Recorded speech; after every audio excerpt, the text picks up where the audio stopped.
कैसे हैं आप? मैं हूं डॉक्टर सतवीर सिंह और स्वागत है आपका कॉमर्स डाइजेस्ट में।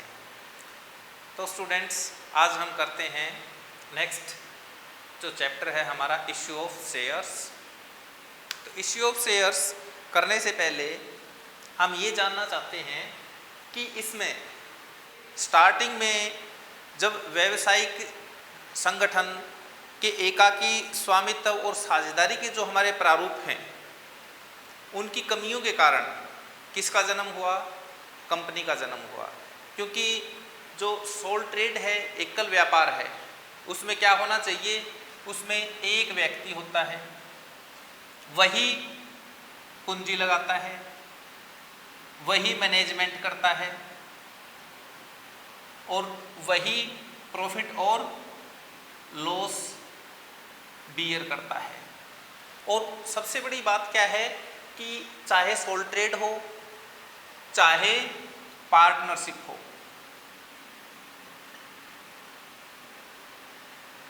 दोनों में क्या होता है कि जो लायबिलिटी होती है वो अनलिमिटेड होती है। मीन्स कि जो ओनर है उनका जो लायबिलिटी है वो अनलिमिटेड है, असीमित दायित्व होता है। असीमित दायित्व का अर्थ क्या है कि वो यदि बिजनेस में लॉस होता है तो उसका पेमेंट वो अपने खुद की अपने जो घर की संपत्ति है उसको बेच करके भी आउटसाइडर्स का पेमेंट करेंगे। तो यहाँ इन सब कुछ कमियों के कारण कंपनी का जन्म हुआ। तो हम सबसे पहले देखते हैं कि कंपनी होती क्या है। कंपनी है क्या? एक कंपनी कुछ व्यक्तियों का क्या है? एक संगठन है, एक ऐच्छिक संघ है जिसका निर्माण कानूनी प्रक्रिया के तहत होता है और जिसकी एक कॉमन सील होती है, जिसकी एक सार्व मुद्रा होती है, जिसको हम क्या बोलते हैं? कॉमन सील बोलते हैं। अकॉर्डिंग टू प्रोफेसर हैने ने डेफिनेशन दी है, a company is an artificial person created by law. जो कंपनी है वो लॉ के द्वारा, कानून के द्वारा निर्मित क्या है? एक कृत्रिम व्यक्ति है, आर्टिफिशियल पर्सन है। हैविंग सेपरेट एंटिटी, जिसका क्या है? अपने स्वामियों से अलग अस्तित्व है। Having separate entity with A perpetual succession, जिसका क्या है कि सेपरेट एंटिटी है और इसका जो अस्तित्व है वो कंटिन्यूस है, वो निरंतर है, वो शाश्वत है। एंड ए कॉमन सील, और जिसकी क्या होती है? एक कॉमन सील होती है। ये जो डेफिनेशन है प्रोफेसर हैने ने दी है। तो इसी के अकॉर्डिंग हम देखते हैं कैरेक्टरिस्टिक्स ऑफ ए कंपनी कि एक जो कंपनी है, हमने बता तो दिया कि कंपनी व्यक्तियों का एक ऐच्छिक संगठन है, एक ऐच्छिक संघ है जिसका जो निर्माण है वो कानूनी प्रक्रिया के तहत होता है और जिसकी एक सार्वमुद्रा, एक कॉमन सील होती है। अब इसका हम कुछ फीचर्स, कुछ कैरेक्टरिस्टिक्स देख लेते हैं कि किसको हम कंपनी बोलेंगे, कंपनी होती क्या है। तो सबसे पहला जो कैरेक्टरिस्टिक्स है, सबसे पहली जो विशेषता है वो है सेपरेट लीगल एंटिटी। जो कंपनी की लीगल जो एंटिटी है वो क्या होती है? इसका अलग अपना अस्तित्व होता है, पृथक इसका लीगल अस्तित्व होता है, पृथक वैधानिक इसको हम अस्तित्व बोलते हैं। जो कंपनी है उसका पृथक वैधानिक अस्तित्व होता है। कहने का मतलब ये जो कंपनी है ये अपने मालिकों से अलग होती है। कानून की दृष्टि से ये क्या है? कृत्रिम व्यक्ति है और इसका अपने सदस्यों से पृथक अस्तित्व होता है। कंपनी अपने नाम से एसेट्स रख सकती है, कंपनी अपने नाम से बैंक में खाता खोल सकती है, कंपनी अपने नाम से कोई भी ट्रांजैक्शन कर सकती है। नेक्स्ट, परपेचुअल एग्जिस्टेंस, स्थायी जीवन काल। जो कंपनी है इसका जो जीवन है वो स्थायी है। स्थायी मीन्स कि कंपनी में शेयर होल्डर्स आते रहते हैं, इसके शेयर होल्डर्स इसमें से जाते रहते हैं, लेकिन कंपनी के अस्तित्व पर इसका कोई प्रभाव नहीं पड़ता है। कंपनी के जो सदस्य हैं वो दिवालिया हो जाते हैं, किसी की मृत्यु हो जाती है, लेकिन कंपनी शाश्वत चलती रहती है जब तक कि कंपनी अधिनियम के अनुसार इसका समापन न किया जाए। नेक्स्ट है लिमिटेड लायबिलिटीज। जो कंपनी के शेयर होल्डर्स हैं, कंपनी के जो अंशधारी हैं, इनका जो दायित्व है वो लिमिटेड होता है, इनकी जो लायबिलिटी है वो सीमित होती है। और सीमित कितना कि उनके द्वारा न चुकाए गए अंशों के मूल्य की राशि तक सीमित होती है। जैसे मान लीजिए कोई शेयर होल्डर है एल और इसके पास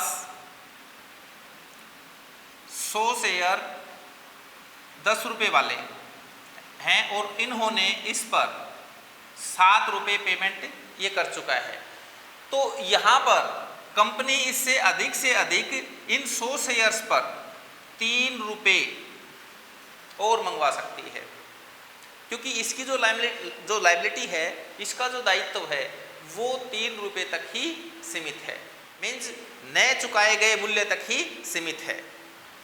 नेक्स्ट है कॉमन सील। कॉमन सील क्या है कि कंपनी की एक सार्वमुद्रा होती है।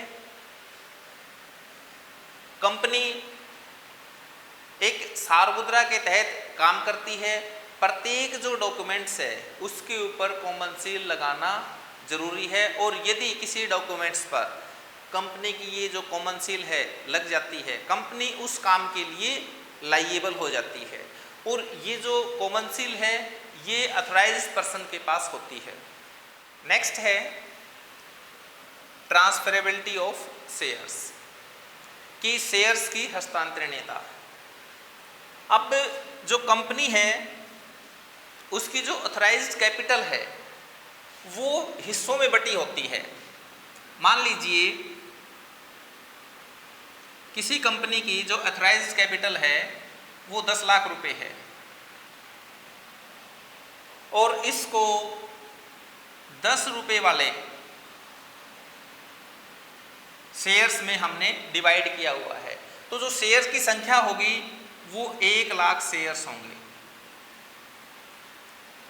अब ये जो शेयर्स की जो वैल्यू है वो 10 रुपीज़ है। अब ये जो अमाउंट है, किसी व्यक्ति ने यदि 500 शेयर ले रखे हैं और यदि ये उनमें से कुछ शेयर या सभी शेयर किसी अन्य व्यक्ति को ट्रांसफ़र करना चाहता है तो ये ट्रांसफ़र कर सकता है। कुछ नियमों, कुछ शर्तों के तहत इसको ट्रांसफ़र करने की अनुमति है। इस प्रकार ये जो शेयर्स हैं वो ट्रांसफरेबल होते हैं। नेक्स्ट है सेपरेशन ऑफ मैनेजमेंट। जो कंपनी है उसमें जो मैनेजमेंट है वो ओनर से सेपरेट होता है। मीन्स कि कंपनी इतनी बड़ी होती है और उसके मालिक दूर दूर तक फैले होते हैं, all over India, even abroad से भी किसी ने शेयर खरीदे हुए हैं, तो वो सभी मैनेजमेंट में हिस्सा नहीं ले सकते। तो इसलिए वो क्या करते हैं, अपने शेयर होल्डर्स में से कुछ शेयर होल्डर्स की एक टीम बना देते हैं। कंपनी का जो संचालक मंडल है उसके थ्रू वो कंपनी को रन अप करते हैं, कंपनी का मैनेजमेंट करते हैं। तो इसका जो separation of management from ownership क्या है कि कंपनी का जो मैनेजमेंट है वो सेपरेट होता है इसकी ओनरशिप से। जो कंपनी का मैनेजमेंट है वो अंशधारियों द्वारा चुने गए संचालक मंडल, जिसको बोर्ड ऑफ डायरेक्टर्स बोलते हैं, उनके द्वारा किया जाता है। अब आता है टाइप ऑफ कंपनी, कंपनी के प्रकार।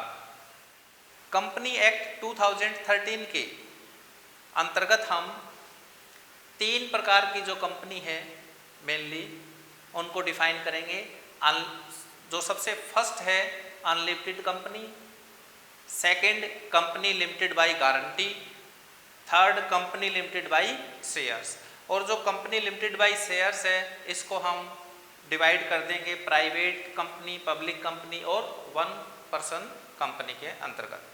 तो सबसे पहले हम देखते हैं unlimited company.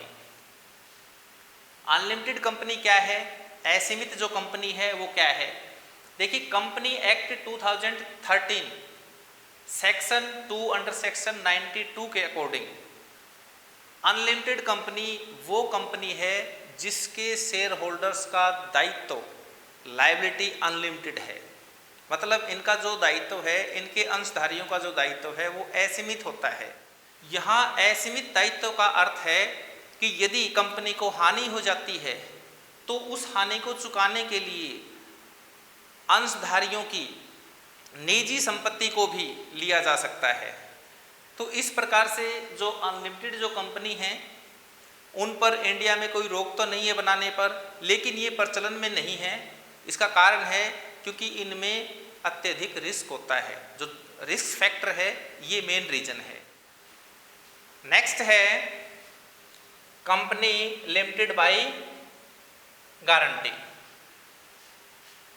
According to company act 2013 section 2 under section 21 के अकॉर्डिंग गारंटी द्वारा जो लिमिटेड कंपनी है वो कंपनी होती है जिनका दायित्व सदस्यों द्वारा दी गई गारंटी तक सीमित होता है। और सदस्यों का ये जो दायित्व है ये कंपनी के समापन के समय ही उत्पन्न होता है। तो यहाँ पर उस सदस्य से उतना ही अमाउंट लिया जाएगा जितनी की उसने गारंटी दी हुई है। नेक्स्ट है company limited by shares. Company act 2013 section 2 under section 22 के according company limited bye share वो कंपनी है, मतलब अंशों द्वारा सीमित कंपनी वो कंपनी है जिसके सदस्यों का दायित्व उसके द्वारा खरीदे गए अंशों के अंकित मूल्य तक सीमित होता है और उसमें से भी जो उसने राशि नहीं चुकाई गई है उस राशि का वो पेमेंट करने का हकदार होता है। जैसे मान लीजिए किसी शेयर होल्डर ने अपने जो शेयर है उसकी वैल्यू है 10 रुपीज़ और उस पर उसने 6 रुपीज़ पे कर रखे हैं, तो कंपनी के समापन के समय या कंपनी को जब लॉस होता है या कंपनी कभी भी उससे उसके द्वारा न चुकाई गई जो वैल्यू है मीन्स 4 रुपये, ये 4 रुपये और मंगवा सकती है। इससे ज़्यादा राशि कंपनी उस शेयर होल्डर से नहीं मंगवा सकती। कंपनी लिमिटेड बाय शेयर है, इसको हमने फिर डिवाइड कर दिया 3 भागों में। ये 3 टाइप्स के होते हैं। सबसे पहले प्राइवेट कंपनी। प्राइवेट कंपनी कौन सी होती है? सेक्शन 2 अंडर सेक्शन 68 के अकॉर्डिंग एक जो निजी कंपनी है वो सबसे पहले तो अपने जो शेयर हैं उसके हस्तांतरण पर रोक लगाती है। मीन्स वो कोई भी शेयर ट्रांसफ़र नहीं कर सकती। दूसरा, वो आम जनता से पैसा इकट्ठा नहीं कर सकती। मीन्स वो प्रोस्पेक्टस जारी नहीं कर सकती। वो अपने अंशों के लिए आम जनता को आमंत्रित नहीं कर सकती। और तीसरा है कि प्रत्येक जो कंपनी है, जो प्राइवेट कंपनी है, वो अपने नाम के साथ प्राइवेट लिमिटेड शब्द लगाएगी। अपने नाम के अंत में प्राइवेट लिमिटेड शब्द लगाएगी। नेक्स्ट है पब्लिक कंपनी। अब पब्लिक कंपनी कौन सी होती है? सेक्शन 2 अंडर सेक्शन 71 के अनुसार एक पब्लिक कंपनी वो है जो एक प्राइवेट कंपनी नहीं है।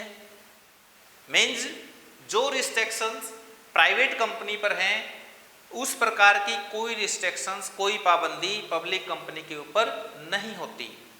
वो जनता को अपने शेयर खरीदने के लिए आमंत्रित कर सकती है, वो प्रोस्पेक्टस जारी कर सकती है और ये अपने नाम के साथ प्राइवेट लिमिटेड शब्द नहीं लिखेगी। नेक्स्ट है 1 पर्सन कंपनी। एक व्यक्ति वाली कंपनी। कंपनी एक्ट 2013 के सेक्शन 2 अंडर सेक्शन 62 के अकॉर्डिंग 1 पर्सन कंपनी वो कंपनी होती है जिसमें एक व्यक्ति स्वामी होता है। एक व्यक्ति क्या करेगा? पैसा लगाएगा। अब इसमें जो एक व्यक्ति है वो सिर्फ एक ही कंपनी का, ओपीसी का, 1% कंपनी का निर्माण कर सकता है। दूसरा क्या है? जो इसकी चुकता पूंजी है, 1% कंपनी की चुकता पूंजी 50 लाख रुपए से ज़्यादा नहीं होनी चाहिए। तीसरा कि जो 1% कंपनी है इसका 3 वर्षों का जो एवरेज सेल है वो 2 करोड़ रुपए से ज़्यादा नहीं होनी चाहिए। 1% कंपनी का प्राइवेट या पब्लिक कंपनी में कन्वर्जन कब हो जाएगा? यदि मान लीजिए जो उपरोक्त जो कंडीशन है वो इसकी टूट जाती है, इसकी जो चुकता पूंजी है वो 50 लाख रुपए से अधिक हो जाती है, या इसका जो 3 वर्षों का जो एवरेज सेल्स है वो 2 करोड़ रुपए से अधिक हो जाती है। 1% जो कंपनी है इसके फायदे क्या हैं? इसका मेन फायदा तो यही है कि जो फाइनेंशियल स्टेटमेंट कंपनीज तैयार करती हैं उसमें इसको कैश फ्लो स्टेटमेंट आदि बनाने की कोई आवश्यकता नहीं है। दूसरा क्या है कि जो कंपनी की एनुअल जनरल मीटिंग होती है उसमें किसी को नोटिस भेजने की या कोरम पूरा करने की इस प्रकार की इसको कोई आवश्यकता नहीं होती है। तो इस वीडियो में हमने कंपनी के बारे में देखा कि कंपनी होती क्या है, कंपनी के फीचर्स या कंपनी की कैरेक्टरिस्टिक्स, कंपनी की विशेषताएं कौन कौन सी होती हैं और कंपनी के प्रकार कौन कौन से हैं।